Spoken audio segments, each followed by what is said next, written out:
തേനീച്ചക്കൂടുകളില്ലേ ഈ മരത്തിന്റെ മുകളിൽ ബിൽഡിങ്ങിന്റെ പുറത്ത് പാറ എടുക്കൽ അങ്ങനെ ഒരുപാട് തേനീച്ചക്കൂടുകളുണ്ട്. തേനീച്ചക്കൂട്ടിലൊക്കെ 3 തരത്തിലുള്ള തേനീച്ചകൾ ഉണ്ടാവും.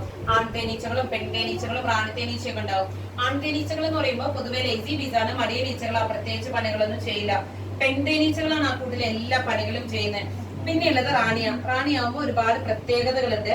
കൂട്ടത്തില് വലിപ്പം കൂടുതൽ റാണിക്കാണ്, സൗന്ദര്യം കൂടുതൽ റാണിക്ക, ആയുസ്സും കൂടുതൽ റാണിക്ക. ബാക്കി തേനീച്ചകളൊക്കെ ഒരു 3 മുതൽ 4 മാസം വരെയൊക്കെ ജീവിക്കുമ്പോൾ ഈ റാണിയാവുന്ന ആള് 5 വർഷം വരെ ജീവിക്കും. റീപ്രൊഡക്ഷൻ കപ്പാസിറ്റി റാണിക്ക് മാത്രമേ ഉള്ളൂ. റാണി തേനീച്ച ഒരു ദിവസം 500 മുതൽ 1500 മുട്ട വരെ ഇടാനുള്ള ഒരു കപ്പാസിറ്റി ഉണ്ട്. ജനിക്കുമ്പോ തന്നെ ആരും റാണിയായിട്ട് ജനിക്കൊന്നുമില്ല. ഇതിനെ റാണിയാക്കി മാറ്റുകയാണ് ചെയ്യാം. സാധാരണ തേനീച്ചകളൊക്കെ ബീ ബ്രെഡ് എന്ന് പറഞ്ഞൊരു ഫുഡ് കഴിക്കും. പക്ഷെ ഈ റാണിയാവുന്ന ആള് റോയൽ ജെല്ലി എന്ന് പറഞ്ഞൊരു സൂപ്പർ ഫുഡാണ് കഴിക്കുക. ഈ റോയൽ ജെല്ലി എവിടുന്നാന്ന് ചോദിച്ചാല് ഓരോ പെൺതേനീച്ചകളും ജനിച്ചിട്ട് ഒരു 20-21 ദിവസം വരെ ഇവരുടെ തലച്ചോറിൽ നിന്നൊരു മിൽക്ക് ഇങ്ങനെ ഊറി ഒലിച്ച് വന്നുകൊണ്ടേയിരിക്കും. അത് ഇവര് ത്രോട്ടിലൂടെ റാണി തേനീച്ചന്റെ ഷെല്ലുകളിൽ കളക്ട് ചെയ്ത് കൊടുക്കും. അങ്ങനെ കളക്ട് ചെയ്യുന്ന റോയൽ ജെല്ലി കഴിക്കുന്നതുകൊണ്ട് ഈ റാണിക്ക് ഇത്രയും പ്രത്യേകതകളൊക്കെ കണ്ടുവരുന്നത്. കോമ്പൗണ്ട് ഐസും ടോപ്പിലായിട്ട് 3 സിമ്പിൾ ഐസും ഉണ്ട്. അതുകൊണ്ടാണ് നമ്മളോടൊക്കെ പറയുന്നത് തേനീച്ചക്കൂട്ടിലേക്ക് കല്ലെറിയാൻ പാടില്ല എന്ന്. തേനീച്ചക്കൂട്ടിലേക്ക് കല്ലുകൾ എറിഞ്ഞാല് അവർക്ക് അത് കറക്റ്റായിട്ട് സെൻസ് ചെയ്യാൻ പറ്റും. അത് എവിടെ നിന്നാണ് വരുന്നതെന്നും എവിടേക്കാണ് പതിക്കുകയെന്നും. നമ്മളിനി എവിടെ പോയി ഒളിച്ചു കഴിഞ്ഞാലും കറക്റ്റായിട്ട് അവർ വന്ന് നമ്മളെ സ്റ്റിങ് ചെയ്തിരിക്കും. 5 കണ്ണുകളിലായിട്ട് 1000-ലേറെ ലെൻസുകളാണുള്ളത്. അതുകൊണ്ട് തന്നെ സെൻസിങ് കപ്പാസിറ്റി കൂടുതലാണ്.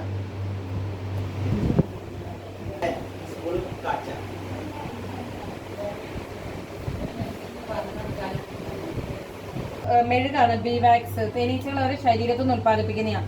എന്തിനാന്ന് വെച്ച് കഴിഞ്ഞാൽ അവർക്ക് കൂടുകൾ ഉണ്ടാക്കാൻ വേണ്ടിയിട്ട് അവർ ഇത് ഉത്പാദിപ്പിക്കുന്നത്. നമ്മൾ മെയിനായിട്ട് lipstick, cosmetics, body creams, lip ബാമുകളൊക്കെ ഉണ്ടാക്കാനാണ് ഉപയോഗിക്കുന്നത്. ഇത് ഉപയോഗിച്ച് നമ്മൾ ഇവിടെ ഒരു പ്രൊഡക്റ്റ് ഉണ്ടാക്കുന്നുണ്ട്, ബീ വാക്സ് എന്നതിന്റെ പേര്. കാലിന്റെ മടമ്പൊക്കെ പൊട്ടുന്നതിന്, ചുണ്ട് പൊട്ടുന്നതിന്, കണ്ണിന്റെ അടിയിലൊക്കെ വരുന്ന കറുപ്പുപാടുകൾക്ക്, അണ്ടർ ആംസിലൊക്കെ വരുന്ന ബ്ലാക്ക് ഷെയ്ഡുകൾക്ക് ആഫ്റ്റർ ഷേവ് ആയിട്ടൊക്കെ യൂസ് ചെയ്യാൻ പറ്റും. തേനൊക്കെ കട്ട പിടിക്കുന്നതാണ്. തേൻ ഇതാ ഇതുപോലെയൊക്കെ കട്ട പിടിക്കും. തേൻ്റെ ഒരു സ്വാഭാവിക നേച്ചറാ കട്ട പിടിക്കുക എന്നുള്ളത്. 3 കാരണങ്ങൾ ഉണ്ടെങ്കിൽ തേൻ ഇതുപോലെ കട്ട പിടിക്കും. ഒന്ന് അതിന്റെ പൂമ്പൊടിയുടെ അളവിൽ വരുന്ന വ്യത്യാസമാണ്. രണ്ടാമത് ഗ്ലൂക്കോസ് ഫ്രക്ടോസ് റേഷ്യോയിൽ വരുന്ന വേരിയേഷനാണ്. മൂന്നാമത് അതിന്റെ ടെമ്പറേച്ചറാ. നല്ല തണുപ്പിലൊക്കെ വെച്ചാലും തേൻ ഇതുപോലെ കട്ട പിടിക്കും. ഈ കട്ട പിടിച്ച തേൻ നമുക്ക് ഉപയോഗിക്കാൻ പാടില്ല എന്നൊന്നുമില്ല. അതിന് നമുക്ക് ഉപയോഗിക്കാനൊക്കെ പറ്റും. അങ്ങനെ വെളിച്ചെണ്ണ പോലെ നോർമൽ ആക്കണമെങ്കിൽ ഒന്നല്ലെങ്കിൽ നല്ല വെയിലത്ത് വെക്കണം, ഇല്ലെങ്കിൽ തിളപ്പിച്ച വെള്ളത്തിലോട്ട് ഇറക്കി വെച്ചാൽ മതി. അപ്പൊ അത് നോർമൽ ഫോമിലേക്ക് വന്നോളും. തേന്റെ കളർ വ്യത്യാസങ്ങളാണ്. തേൻ ഇങ്ങനെ വ്യത്യസ്ത കളറുകൾ ഉണ്ടാവണമെങ്കിൽ കുറച്ച് കാരണങ്ങളുണ്ട്. തേനീച്ചകളുടെ സ്പീഷ്യസിലെ വ്യത്യാസം, ഇല്ലെങ്കിൽ പൂക്കളുടെ മാറ്റം, കാലാവസ്ഥയുടെ മാറ്റം, അതുപോലെ തേന്റെ ഏജിങ്. തേനിങ്ങനെ വർഷം കൂടുന്നതനുസരിച്ച് ഡാർക്ക് കളറിലേക്ക് വന്നുകൊണ്ടേയിരിക്കും. അതിന്റെ ഗുണവും കൂടിക്കൊണ്ടിരിക്കും. ശരിക്കും വൈനൊക്കെ പോലെ പഴകും തോറും ഗുണം കൂടി വരികയാണ് ചെയ്യാം. ചെറുതേനാണ്. ചെറിയ ഉറുമ്പിന്റെ കണക്കുള്ള തേനീച്ചകളെ കണ്ടിട്ടുണ്ടാവല്ലോ, ചുമന്റെ മുകളിൽ, സ്വിച്ച് ബോർഡിൽ, എസിയില്, തറയുടെ ഉള്ളിലൊക്കെ ഉണ്ടാവും. അത്തരത്തിലുള്ള തേനീച്ചകള് തുമ്പ, തുളസി പോലത്തെ ഔഷധ സസ്യങ്ങളിൽ നിന്നൊക്കെ കളക്ട് ചെയ്ത് കൊണ്ടുവരുന്ന തേന. ഹൈലി മെഡിസിൻ ആണ്, പക്ക മെഡിസിൻ ആയിട്ട് ഉപയോഗിക്കാൻ പറ്റുന്ന തേന ചെറുതേൻ എന്ന് പറയുന്നത്. ക്യാൻസർ രോഗത്തിനൊക്കെ ഉപയോഗിക്കാം. കണ്ണിലെ കുറ്റിക്കാൻ പറ്റുന്ന ഒരു തേനുണ്ടെങ്കിൽ അത് ചെറുതേനേ ഉള്ളൂ. പൊള്ളിയാല് മുറിഞ്ഞാലൊക്കെ നമുക്ക് വൻതേനുകൾ തേക്കാം. പക്ഷെ ഈ ചെറുതേൻ ഉപയോഗിച്ച് അതിന്റെ പാട് വരെ നമുക്ക് കാണാൻ പറ്റില്ല. ബെസ്റ്റ് ഇമ്മ്യൂണിറ്റിയാ. ഡെയിലി നമ്മൾ ചെറുതേനും മഞ്ഞപ്പൊടിയും കരിഞ്ചീരകോയിലൊക്കെ മിക്സ് ചെയ്ത് കഴിച്ചാല് നമ്മളെ ഇമ്മ്യൂണിറ്റി പവർ കൂടും. ആസ്മ രോഗികൾക്കും ചെറുതേൻ വളരെ നല്ലതാണ്. ആസ്മ വരാതിരിക്കാനും ചെറുതേൻ കഴിക്കാം.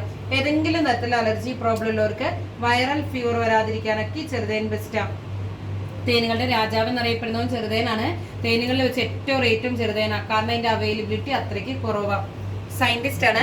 തേനീച്ചകളുടെ കമ്മ്യൂണിക്കേഷൻ രീതി കണ്ടുപിടിച്ച ആളാണ്. തേനീച്ചകൾ സങ്കടം വന്നാലും സന്തോഷം വന്നാലൊക്കെ പലതരത്തിലുള്ള ഡാൻസിങ്ങിലൂടെയാണ് കമ്മ്യൂണിക്കേറ്റ് ചെയ്യുന്നത്.